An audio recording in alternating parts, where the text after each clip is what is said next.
আমরা যারা smartphone use করে থাকি তারা সাধারণত মূলত ডেইলি কত ঘন্টা ফোন চালায় এবং কোন অ্যাপসগুলো বেশি পরিমাণে ব্যবহার করে থাকি সেগুলো কিন্তু আমরা চাইলে সেটিংস থেকে দেখতে পারবো। এক্ষেত্রে আপনি চাইলে আপনার যে ফোন চালার যে রেকর্ড, যদি আপনার ফোন চালানোর রেকর্ড বেশি হয়ে থাকে তাহলে সেটি আপনি অবশ্যই কম করতে পারবেন। এটা দেখার জন্য আপনি আপনার ফোনের যে সেটিংস আছে আপনি সেই সেটিংয়ে এখানে ক্লিক করবেন।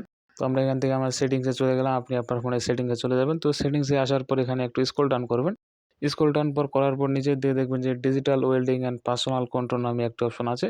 তো আপনি যদি সেই অপশনে চলে যান তাহলে এখান থেকে কিন্তু আপনি আজকে কত ঘন্টা ফোন চালিয়েছেন সেটা কিন্তু আপনি এখান থেকে দেখতে পারবেন। তো আমার ইতিমধ্যে ফোন চালানোর ১ ঘন্টা ৪১ মিনিট এরকম একটা রেকর্ড হয়েছে।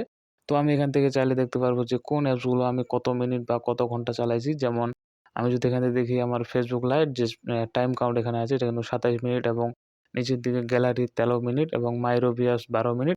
YouTube এর ক্ষেত্রে যদি দেখি আমি ৮ মিনিট। তো আপনি চাইলে আপনার ফোনের যে সেটিং থেকে কিন্তু আপনি এভাবে দেখতে পারবেন যে আপনি ডেইলি কত ঘন্টা ফোন চালান এবং কি পরিমাণে কোন অ্যাপসগুলো বেশি ইউজ করেন।